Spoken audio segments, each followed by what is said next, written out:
जय श्री कृष्णा, जय श्रीमन नारायण। स्वागत है दोस्तों आप सभी का आपके चैनल जी जायसवाल यूट्यूब स्टोरी में। दोस्तों आज हम सुनेंगे श्रीमद् भागवत महापुराण कथा षष्ठ स्कंध का चौथा अध्याय। इस वीडियो में हम आज जानेंगे दक्ष के द्वारा भगवान की स्तुति और भगवान का प्रादुर्भाव। राजा परीक्षित ने पूछा, भगवान आपने संक्षेप से इस बात का वर्णन किया कि स्वयंभू मनवंतर में देवता, असुर, मनुष्य, सर्प और पशु पक्षी आदि की सृष्टि कैसे हुई। अब मैं उसी का विस्तार जानना चाहता हूँ। प्रकृति आदि कारणों के भी परम कारण भगवान अपनी जिस शक्ति से जिस प्रकार उसके बाद की सृष्टि करते हैं उसे जानने की भी मेरी इच्छा है। सूत जी कहते हैं, सौनक आदि ऋषियों, परम योगी व्यास नंदन श्री सुखदेव जी ने राजर्षि परीक्षित का यह सुंदर प्रश्न सुनकर उनका अभिनंदन किया और इस प्रकार कहा। श्री सुखदेव जी ने कहते हैं, राजा प्राचीन वरही के 10 लड़के जिनका नाम प्रचेता था, जब समुद्र से बाहर निकले तब उन्होंने देखा कि हमारे पिता के निवृत्ति परायण हो जाने से सारी पृथ्वी पेड़ों से घिर गई है। उन्हें वृक्षों पर बड़ा क्रोध आया। उनके तपोबल ने तो मानो क्रोध की आग में आहुति ही डाल दी। बस उन्होंने वृक्षों को जला डालने के लिए अपने मुख से वायु और अग्नि की सृष्टि की। परीक्षित, जब प्रचेताओं की छोड़ी हुई अग्नि और वायु उन वृक्षों को जलाने लगी तब वृक्षों के राजधीराज चंद्रमा ने उनका क्रोध शांत करते हुए इस प्रकार कहा। महाभाग्यवान प्रचेताओं, ये वृक्ष बड़े दीन हैं। आप लोग इनसे द्रोह मत कीजिए, क्योंकि आप तो प्रजा की अभिवृद्धि करना चाहते हैं और सभी जानते हैं कि आप प्रजापति हैं। महात्मा प्रचेताओं, प्रजापतियों के अधिपति अविनाशी भगवान श्री हरि ने संपूर्ण वनस्पतियों और औषधियों को प्रजा के हितार्थ उनके खान पान के लिए बनाया है। संसार में पंखों से उड़ने वाले चर प्राणियों के भोजन फल पुष्प आदि अचर पदार्थ है। पैर से चलने वालों के घास तृण आदि बिना पैर वाले पदार्थ भोजन है। हाथ वालों के वृक्ष लता आदि बिना हाथ वाले, और 2 पैर वाले मनुष्य आदि के लिए धान गेहूं आदि अन्न भोजन है। 4 पैर वाले बैल ऊंट आदि खेती प्रवृत्ति के द्वारा अन्न की उत्पत्ति में सहायक है। निष्पाप प्रजाताओं, आपके पिता और देवाधिदेव भगवान ने आप लोगों को यहाँ आदेश दिया है कि प्रजा की सृष्टि करो। ऐसी स्थिति में आप वृक्षों को जला डालें, यह कैसे उचित हो सकता है। आप लोग अपना क्रोध शांत करें और अपने पितामह प्रपितामह आदि के द्वारा सेवित सत्पुरुषों के मार्ग का अनुसरण करें। जैसे माँ बाप बालकों की पलके नेत्रों की, पति पत्नी की, गृहस्थ भिक्षुओं की और ज्ञानी अज्ञानियों की रक्षा करते हैं और उनका हित चाहते हैं, वैसे ही प्रजा की रक्षा और हित का उत्तरदायी राजा होता है। प्रचेताओं, समस्त प्राणियों के हृदय में सर्वशक्तिमान भगवान आत्मा के रूप में विराजमान है। इसीलिए आप लोग सभी को भगवान का निवास स्थान समझिए। यदि आप ऐसा करेंगे तो भगवान को प्रसन्न कर लेंगे। जो पुरुष हृदय के उबलते हुए भयंकर क्रोध को आत्मविचार के द्वारा शरीर में ही शांत कर लेता है, बाहर नहीं निकलने देता, वह काल क्रम से तीनों गुणों पर विजय प्राप्त कर लेता है। प्रचेताओं, इन दीनहीन वृक्षों को और न जलाइए। जो कुछ बच्चे बच रहे हैं उनकी रक्षा कीजिए, इससे आपका कल्याण होगा। इस श्रेष्ठ कन्या का पालन इन वृक्षों ने ही किया है, इसे आप लोग पत्नी के रूप में स्वीकार कीजिए। परीक्षित, वनस्पतियों की राजा चंद्रमा ने प्रचेताओं को इस प्रकार समझा बुझाकर उन्हें प्रमलोचा अप्सरा की सुंदरी कन्या दे दी और वे वहां से चले गए। प्रचेताओं ने धर्म अनुसार उसका परिग्रहण किया। उन्हीं प्रचेताओं के द्वारा उस कन्या के गर्भ से प्रचेतस दक्ष की उत्पत्ति हुई। फिर दक्ष की प्रजा सृष्टि के से तीनों लोग भर गए। इनका अपनी पुत्रियों पर बड़ा प्रेम था। इन्होंने जिस प्रकार अपने संकल्प और वीर्य से विविध प्राणियों की सृष्टि की वह मैं सुनाता हूँ, तुम सावधान होकर सुनो। परीक्षित, पहले प्रजापति दक्ष ने जल थल और आकाश में रहने वाले देवता, असुर एवं मनुष्य आदि प्रजा की सृष्टि अपने संकल्प से ही की। जब उन्होंने देखा कि वह सृष्टि बढ़ नहीं रही है तब उन्होंने विंध्याचल के निकटवर्ती पर्वतों पर जाकर बड़ी घोर तपस्या की। वहाँ एक अत्यंत श्रेष्ठ तीर्थ है उसका नाम है अघर्मसड। वह सारे पापों को धो बहाता है। प्रजापति दक्ष उस तीर्थ से में त्रिकाल स्नान करते और तपस्या के द्वारा भगवान की आराधना करते। प्रजापति दक्ष ने इंद्रियातीत भगवान की सहन गुहा नामक स्त्रोत से स्तुति की थी। उसी से भगवान उन पर प्रसन्न हुए थे। मैं तुम्हें वह स्तुति सुनाता हूँ। दक्ष प्रजापति ने इस प्रकार स्तुति की, भगवान आपकी अनुभूति, आपकी चित्त शक्ति अमोघ है। आप जीव और प्रकृति से परे उनके नियंता और उन्हें सत्ता स्फूर्ति देने वाले हैं। जिन जीवों ने त्रिगुणमयी सृष्टि को ही वास्तविक सत्य समझ रखा है वे आपके स्वरूप का साक्षात्कार नहीं कर सकते हैं, क्योंकि आप तक किसी भी प्रमाण की पहुँच नहीं है। आपकी कोई अवधि, कोई सीमा नहीं है। आप स्वयं प्रकाश और परात्पर हैं। मैं आपको नमस्कार करता हूँ। यूँ तो जीव और ईश्वर एक दूसरे के सखा हैं तथा इसी शरीर में इकट्ठे ही निवास करते हैं, परंतु जीव सर्वशक्तिमान आपके संख्य भाव को नहीं जानता। ठीक वैसे ही जैसे रूप, रस, गंध आदि विषय अपने प्रकाशित करने वाली नेत्र, घ्राण आदि इंद्रिय वृत्तियों को नहीं जानते, क्योंकि आप जीव और जगत के दृष्टा हैं, दृश्य नहीं। महेश्वर, मैं आपके श्री चरणों में नमस्कार करता हूँ। देह, प्राण, इंद्रिय, अंतःकरण की वृत्तियाँ, पंच महाभूत और उनकी तन्मात्राएं, ये सब जड़ होने के कारण अपने को और अपने से अतिरिक्त को भी नहीं जानते, परंतु जीव इन सब को और इनके कारण सत्व, रज और तम, इन तीन गुणों को भी जानता है, परंतु वह विदृश्य अथवा ज्ञेय रूप से आपको नहीं जान सकता, क्योंकि आप ही सबके ज्ञाता और अनंत है। इसलिए प्रभु, मैं तो केवल आपकी स्तुति करता हूँ। जब समाधि काल में प्रमाण, विकल्प और विपर्य रूप विविध ज्ञान और स्मरण शक्ति का लोप हो जाने से इस नाम रूपात्मक जगत का निरूपण करने वाला मन उपरत हो जाता है, उस समय बिना मन के भी केवल सच्चिदानंदमयी अपनी स्वरूप स्थिति के द्वारा आप प्रकाशित होते रहते हैं। प्रभु, आप शुद्ध हैं और शुद्ध हृदय मंदिर ही आपका निवास स्थान है। आपको मेरा नमस्कार है।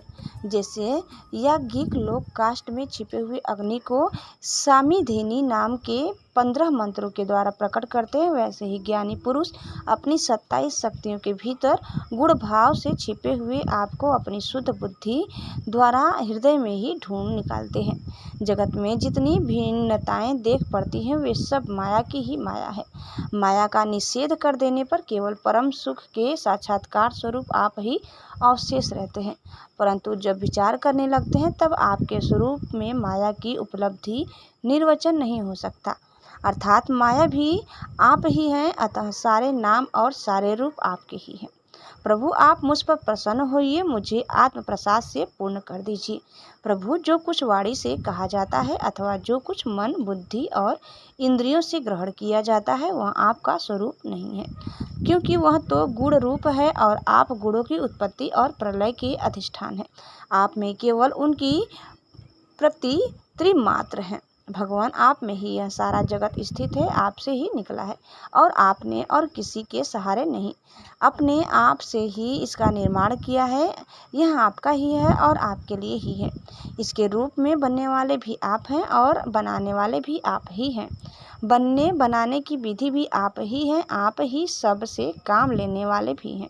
जब कार्य और कारण का भेद नहीं था तब भी आप स्वयं सिद्ध स्वरूप से स्थित थे।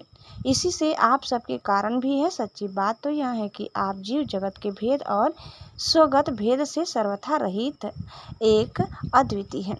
आप स्वयं ब्रह्मा हैं। आप मुझ पर प्रसन्न हो। प्रभु, आपकी ही शक्तियाँ वादी प्रतिवादियों के विवाद और संवाद का विषय होती है और उन्हें बार बार मोह में डाल दिया करती है।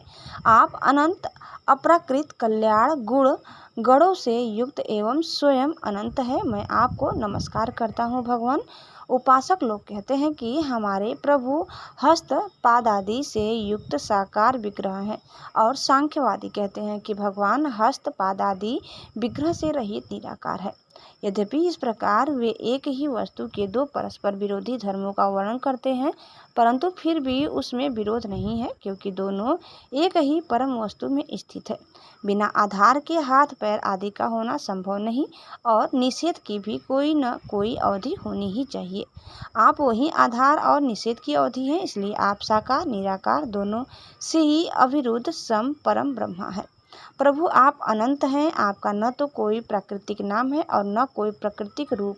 फिर भी जो आपके चरण कमलों का भजन करते हैं, उन पर अनुग्रह करने के लिए आप अनेक रूपों में प्रकट होकर अनेकों लीलाएं करते हैं, तथा उन रूपों एवं लीलाओं के अनुसार अनेकों नाम धारण कर लेते हैं। परमात्मन आप मुझ पर कृपा प्रसाद कीजिए। लोगों की उपासनाएं प्रायः साधारण कोटि की होती है, अतः आप सबके हृदय में रहकर उनकी भावना के अनुसार भिन्न भिन्न देवताओं के रूप में प्रतीत होते रहते हैं। ठीक वैसे ही जैसे हवा गंध का आश्रय लेकर सुगंधित प्रतीत होती है, परंतु वास्तव में सुगंधित नहीं होती, ऐसी सबकी भावनाओं का अनुसरण करने वाले प्रभु मेरी अभिलाषा पूर्ण करें। श्री सुखदेव जी कहते हैं, परीक्षित, विंध्याचल के अघरमरसड़ तीर्थ में जब प्रजापति दक्ष ने इस प्रकार स्तुति की, तब भक्तवत्सल भगवान उनके सामने प्रकट हुए। उस समय भगवान गरुड़ के कंधों पर चरण रखे हुए थे। विशाल एवं हष्टपुष्ट 8 भुजाएं थी। उनके चक्र, शंख, तलवार, ढाल, बाढ़, धनुष, पाश और गदा धारण किए हुए हैं। वर्षाकालीन में के समन श्यामल शरीर पर पीताम्बर फहरा रहा था। मुखमंडल प्रफुल्लित था। नेत्रों से प्रमाद की वर्षा हो रही थी। घुटनों तक वनमाला लटक रही थी। वक्ष स्थल पर सुनहरी रेखा, श्रीवत्स चिन्ह और गले में कौस्तुभ मणि जगमगा रही थी। बहुमूल्य किरीट, कंगन, मकराकृत कुंडल, करधनी, अंगूठी, कड़े, नूपुर और बाजूबंद अपने अपने स्थान पर सुशोभित थे। त्रिभुवनपति भगवान ने त्रैलोक के विमोहन रूप धारण कर रखा था। नारद, नंद, सुनंद आदि पार्षद उनके चारों ओर खड़े थे। इंद्र आदि देवेश्वरगण स्तुति कर रहे थे तथा सिद्ध, गंधर्व और आचरण भगवान के गुणों का गान कर रहे थे। यह अत्यंत आश्चर्यमय और अलौकिक रूप देखकर दक्ष प्रजापति कुछ सहम गए। प्रजापति दक्ष ने आनंद से भरकर भगवान के चरणों में साष्टांग प्रणाम किया। जैसे झरनों के जल से नदियां भर जाती है, वैसे ही परमानंद के उद्रेक से उनकी एक एक इंद्रियां भर गई और आनंद परवश हो जाने के कारण वे कुछ भी बोल न सके। परीक्षित, प्रजापति दक्ष अत्यंत नम्रता से झुककर भगवान के सामने खड़े हो गए। भगवान सबके हृदय की बात जानते ही हैं। उन्होंने दक्ष प्रजापति की भक्ति और प्रजावृद्धि की कामना देखकर उनसे यूँ कहा। श्री भगवान ने कहा, परम भाग्यवान दक्ष, अब तुम्हारी तपस्या सिद्ध हो गई, क्योंकि मुझ पर श्रद्धा करने से तुम्हारे हृदय में मेरे प्रति परम प्रेम भाव का उदय हो गया है। प्रजापते, तुमने इस विश्व की वृद्धि के लिए तपस्या की है, इसलिए मैं तुम पर प्रसन्न हूँ, क्योंकि यह मेरी ही इच्छा है कि जगत के समस्त प्राणी अभिवृद्ध हो और समृद्ध हो। शंकर, ब्रह्मा शंकर, तुम्हारे जैसे प्रजापति, स्वयंभू आदि, मनु तथा इंद्री देवेश्वर, ये सब मेरी विभूतियाँ हैं और सभी प्राणियों की अभिवृद्धि करने वाले हैं। ब्राह्मण तपस्या मेरा हृदय है, विद्या शरीर है, कर्म आकृति है, यज्ञ अंग है, धर्म मन है और देवता प्राण है। जब यह सृष्टि नहीं थी, तब केवल मैं ही था, और वह भी निष्क्रिय रूप में, बाहर भीतर कहीं भी और कुछ न था। न तो कोई दृष्टा था और न दृश्य, मैं केवल ज्ञान स्वरूप और अव्यक्त था। ऐसा समझ लो मानो सब और सुषुप्ति ही सुषुप्ति छा रही हो। प्रिय दक्ष, मैं अनंत गुणों का आधार एवं स्वयं अनंत हूँ। जब गुणमयी माया के क्षोभ से यह ब्रह्मांड शरीर प्रकट हुआ, तब इसमें अयुनीज आदि पुरुष ब्रह्मा उत्पन्न हुए।